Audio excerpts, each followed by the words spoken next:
मित्रों नमस्कार। भारत माता की जय, वंदे मातरम, जय श्री राम। मित्रों मैं दिलीप पांडे, स्वागत है आपका मेरे YouTube चैनल में। मित्रों प्रधानमंत्री मोदी ने तो सामान्य वर्ग के साथ जो किया सो किया, पर अब जैसे जैसे चुनाव का समय नज़दीक आ रहा है, वैसे वैसे जो भाजपा के अंदर ब्राह्मण नेता हैं, उनका ब्राह्मण प्रेम बहुत जोर जोर से जाग रहा है। मतलब ये जो नेता है ना, मनोज तिवारी, रवि किशन और भी तमाम जो ब्राह्मण नेता हैं, इनका अब मन ये कह रहा है कि बस पंडित जी के कदमों में गिर करके, पंडित जी के चरण पकड़ करके और अपने आंसू जो है वो पंडित जी के कदमों में बहा करके और उनसे हाथ जोड़ के बोलें कि पंडित जी गलती हो गई, पंडित जी माफ़ कर दीजिए। लेकिन अब देखिए भाई, इतने बड़े बड़े सब सांसद बन गए, नेता बन गए, इतने बड़े बड़े विधायक बन गए, तो अब ऐसा तो नहीं कर सकते। हालांकि मन तो इनका यही है, मन तो इनका यही है ना। जब मोदी जी को कोई कुछ बोलता है तो कैसे इनके सीने में आग लगती है, कैसे फनफनाते हैं, ये आपने देखा होगा सब। लेकिन पिछले 3 महीने से क्या, पिछले 10-12 सालों से इस देश के अंदर रोज ब्राह्मणों को गाली दी जाती है। रोज कहते हैं यूरेशिया जाओ, कब्र खुदेगी, ये सब होता है। और रुचि तिवारी को खींचा जाता है, मॉब लिंचिंग होती है, कोशिश की जाती है मॉब लिंचिंग की। लेकिन तब इन सारे ब्राह्मण नेताओं के, सांसदों के, सारे के जीवान पर लकवा मारा हुआ था मोदी के डर से कि मोदी नाराज ना हो जाए। ये सब चुप थे एकदम वहाँ पे उस समय। लेकिन अब जो है यूजीसी आने के अब लगभग 100 दिन बाद, या एक कहें कि 3-4 महीने बाद, अब इन लोगों की जुबान थोड़ी थोड़ी खुलना शुरू हुई है। और जुबान खुलते ही इन्होंने जो है अब ब्राह्मणों की आरती शुरू कर दी है। लेकिन हमारा आपसे ये कहना, भैया देखो, आपको अपने क्षेत्र में कोई ब्राह्मण विधायक, कोई इनके सांसद विधायक मिले, उनसे पूछना जरूर। उनसे ये जरूर पूछना कि साल 2018 में जब सुप्रीम कोर्ट ने SC/ST एक्ट को में तुरंत गिरफ्तारी का प्रावधान हटाया, और इसके बाद जब मोदी जी ने उसको पलटा था, जब हटाया, तो इसके बाद सारे दलित सांसद मिल करके, उसमें रामविलास पासवान का बेटा भी शामिल था, सब जा करके मोदी के पास गुहार लगाए कि भाई, चाहे वो सब ड्रामा रहा हो, चाहे स्टेज प्लान रहा हो, जो भी रहा हो, पर वो गए सब वहाँ पे कि नहीं, इसको पलटना होगा। उस समय सारे के सारे ब्राह्मण सांसद, राजपूत विधायक सब कहाँ थे? वो सब लोग, ये सब क्यों नहीं गए मोदी के पास? आपके पास जब ये आपसे वोट मांगने आए, इनसे ये पूछिएगा जरूर एक बार कि आप लोग आखिर थे कहाँ, कहाँ थे आप लोग। तो इस समय ना बड़ी जोर जोर से जो है अब इनके मन में उठ रहा है। देखिए रवि किशन जी हैं, परशुराम जी की अभी इसमें सभा में शामिल हुए, और वहाँ पे इन्होंने इसके बाद फिर जो है पूरी आरती वारती उतार ये कहा इसके बाद कि मैं तो ब्राह्मण हूँ, हाँ मैं ब्राह्मण हूँ। रवि किशन बोले, पूरा डायलॉग फिल्मी एकदम, हाँ मैं ब्राह्मण हूँ। और यहाँ पे परशुराम को देख करके इनके मन में, मतलब मेरे मन में ऐसी चिंगारी पैदा हुई है कि अब मैं जो है वो बोलूँगा सच क्या है। और बीते कुछ सालों में देखा जा रहा है कि किस तरह से जो है जो मना रहा है ब्राह्मणों को गाली दे रहा है। अब इनके अंदर का जो ब्राह्मणत्व है रवि किशन के अंदर, अब जाग रहा है। अभी तक सोया हुआ था। अब बता भी नहीं कि साहब परशुराम जी की फोटो देख के को भी जोश आया है। मतलब उस ये साल में जो है एक बार परशुराम जी की पूजा करते हैं, उसके फिर सो जाते हैं। फिर क्या करते हैं भाई, क्या वो कौन सा गाना है वो, क्या वो उठा करके रिमोट, क्या है वो लहंगा, क्या कौन सा गाना है, क्या है? बाकी तो साल भर तो रिमोट भी बनाना पड़ता होगा। अब ऐसा रिमोट बन जाए जो कि सीधे ऐसे यहाँ से बटन दबाएं, सीधे कपड़ा इसे उड़ जाए, या ऐसा रिमोट बनाएंगे सीधे पर्दा खुल जाए इसे। तो भाई रिमोट बनाना कोई आसान थोड़ी होता, उसमें दिमाग लगता है, उसमें इंजीनियरिंग लगती है। हालांकि चलो ठीक है, मानते हैं कि एक्टर हैं, मजबूरी होती होगी, जाहिर सी बात है, सबके लिए रोजी रोटी जरूरी होती है, पैसा कमाना सबको पड़ता है, फिल्म सब बनाते हैं, काम करते हैं, ठीक है, समझते हैं। लेकिन इस चीज़ को तो माफ़ कर सकते हैं, लेकिन इसको माफ़ नहीं कर सकते कि आप जो है मोदी जी की भक्ति में लवलीन होकर के आपने यूजीसी के खिलाफ कुछ नहीं बोला, आपने उस वक्त समर्थन नहीं किया। यूजीसी के साथ जो लोग खड़े थे, आपने कुछ, यूजीसी के खिलाफ जो लोग खड़े थे, आपने कुछ नहीं किया। आप रुचि तिवारी के साथ में जो हुआ, जो उनकी मॉब लिंचिंग कोशिश डीयू में की गई, वहीं दिल्ली के अंदर आपकी नाक के नीचे आप सांसद हैं, आप कुछ बोले ही नहीं, आप चुप रहे, खामोश रहे। आप पहचानो इनको, मैं सब जितने भी ब्राह्मण समाज है, मैं सबसे जो सबसे अपील कर रहा हूं, सब लोग देखो, सुनो, समझो इनको। अगर ये नेता अगर दोबारा से इनको कोई टिकट देता है, अगर इन नेताओं को अगर दोबारा कोई टिकट देता है, तो फिर भाई देखो उसकी रिस्पॉन्सिबिलिटी पार्टी खुद लेगी। आप समझ लेना, आप समझ लेना क्या करना है आपको। इनको ये नहीं पता चला कि 15 सालों से इस देश के अंदर जो है वो ब्राह्मणों को गाली दी जा रही है, रोज यूरिसा भेजा जा रहा है, कोई जो है ज्योतिराव फुले का महिमा मंडन कर रहा है साहब, 2 साल तक जयंती मनाई जा रही है, तब ये लोग कुछ नहीं बोल रहे, तब चुप हैं, खामोश हैं।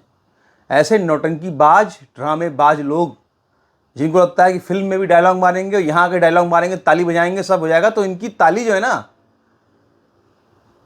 अगर आपको इनकी चमचागिरी करनी है तब तो ठीक है, आपका भविष्य अंधकार में है, फिर तो झेलते रहिए SC/ST एक्ट। अभी वो अनामिका उपाध्याय वाला केस हुआ है, चल रहा है छत्तीसगढ़ में, वहाँ पे बहुत बवाल मचा हुआ है। सब लोग बता रहे हैं साहब कि अनामिका उपाध्याय ने बड़ी अभद्र भाषा का इस्तेमाल किया। चलो ठीक है, हम मानते हैं कि अभद्र भाषा का इस्तेमाल किया होगा, ठीक है, चलो मान लिया। लेकिन इस देश के अंदर कोई भगवान राम को गाली दे, कोई भगवान कृष्ण को गाली दे, कोई हिंदू देवी देवताओं को रंडीबाज कहे, कोई उनको जो है रंडीबाज बताने वालों को जो है कोई उनकी 2 साल की जयंती मनाए, मतलब इस देश में राम कृष्ण को उठाकर जिसको जो मनाए मुंह से बोल दे और इसके बाद उसको तुरंत जमानत मिल जाएगी, उसका कुछ नहीं हो सकता। और अगर कोई अंबेडकर के खिलाफ कुछ बोल दे तो उसको उठा करके आप तुरंत गिरफ्तारी कर दो, कोई जांच नहीं होगी कि वीडियो फर्जी है, कि वीडियो AI का है, कि वीडियो सही है कि नहीं है। प्रथम दृष्टया आपने मान लिया, बस अपने हिसाब से तुरंत आपने गिरफ्तार कर दिया, कोई अग्रिम जमानत भी नहीं। दोनों में फर्क है कि नहीं है? तो फिर ये मानो ना कि फिर ये देश अंबेडकर राष्ट्र है। अब ये मानो ना कि फिर ये देश हिंदू राष्ट्र नहीं है, ये देश सेकुलर राष्ट्र नहीं, देश अंबेडकर राष्ट्र है। इसके सबसे बड़े देवता अंबेडकर हैं। आप राष्ट्रपिता महात्मा गांधी के खिलाफ कुछ बोलिए, आप जमानत मिल जाएगी आपको। कोई बयान दीजिए, आप राम के खिलाफ बयान दीजिए, आपको जमानत मिल जाएगी। आप अंबेडकर के खिलाफ बोलेंगे, आपको जमानत नहीं मिलेगी। इसका मतलब क्या है? Thank you Modi ji. इसका मतलब यह है कि अंबेडकर सब कुछ देश में, अंबेडकर ही है, अंबेडकर राष्ट्रपिता है, अंबेडकर सब कुछ है। इसका यही मतलब है ना, और क्या मतलब इसका है? और ये आपके जो सांसद हैं, ये सब जो अपने को ब्राह्मण का टैग लेके घूमेंगे, ये इस पर कुछ नहीं बोलेंगे, इस पर खामोश रहेंगे एकदम। इनकी औकात नहीं इस पर बोलने की। तो ये आप जो है, ये आपको देखना है। बाकी अब ये सब जो हो रहा है ना, ये रोज रोज जो हो रहा है नाटक, उसका फर्क क्या पड़ रहा है जरा देखिए। आप यहां पर देख रहे हैं, आप ये अखिल भारतीय कवि सम्मेलन हो रहा है और यहाँ पे ब्रजेश पाठक जो कि मंत्री हैं वो आए हुए हैं, स्वागत के लिए आए हुए हैं। और पूरा देखिए, ये किसी बीजेपी के ही लोगों ने बना के वीडियो भेजे। देखिए, आप देख रहे हैं पूरी की पूरी। आप सोचिए कि एक उत्तर प्रदेश सरकार का डिप्टी CM जो आया हुआ है, जिसका मंच पे सम्मान हो रहा है, और इतनी बड़ी कुर्सियां लगी हुई हैं और कुर्सी पे 4 आदमी नहीं दिख रहे हैं। बताइए आप, ये तो साहब यूपी का हाल बताया जा रहा है। पता नहीं यूपी की कहाँ की तस्वीर है, संभवतः यूपी के हैं तो यूपी की ही होगी। तो ये जो कुछ हो रहा है, ये जो मोदी जी ने जो किया है, जो मोदी जी रायता फैलाए हैं ना, ये सारा रायता जो है ये यूपी में इसका असर पड़ रहा है, इस रायते का। यहां पर देख ही रहे हैं आप, सब देख लीजिए आप अपनी आंखों से, नैनों से देखिए अपने। और ये है कि हमारे प्रधानमंत्री मोदी जी ने बंगाल में एक बयान दिया है। क्या दिया है? कहा है कि बंगाल में भाजपा सरकार बनने पर गर्भवती महिलाओं को 21,000 रुपये की मदद दी जाएगी। बहुत बढ़िया, वेरी गुड। अब आपको जानते हैं कि इस देश में सबसे ज़्यादा बच्चे अभी कौन पैदा कर रहा है? बंगाल में तो मुसलमान पैदा कर रहा है। यानी हर खातून को गर्भवती होने पर 21,000 रुपये दिए जाएंगे। यानी अब खातूनें और बच्चे पैदा करें, खातूनें और बच्चे पैदा करें, और खातूनें बच्चे पैदा करें, और हिंदू धर्म के जो है ताबूत में और कील ठोकें, और आबादी का संतुलन बिगड़े। समझ रहे हैं? ये वो लोग हैं जो कहते हैं जिनसे उम्मीद थी कि जनसंख्या नियंत्रण का कानून लाएंगे। ये वो लोग हैं। ये क्या कर रहे हैं? गर्भवती महिलाओं को 21,000 रुपये की मदद दी जाएगी। तो किसको दोगे मदद? बंगाल में जो ये पूरा जो एक बेल्ट बस रही है मुर्शिदाबाद और ये सब पूरा जो है, यहाँ पे तो सबसे ज़्यादा महिलाएं यही इनकी प्रेग्नेंट हो रही हैं जिहादियों की। तो क्या इन्हीं को दोगे क्या 21,000 रुपए? किसको दोगे भाई? वाह मोदी जी वाह, क्या बात है, बहुत सुंदर मोदी जी। ये हिंदू हृदय सम्राट हैं भाई, देख लीजिए, ये हैं हिंदू हृदय सम्राट।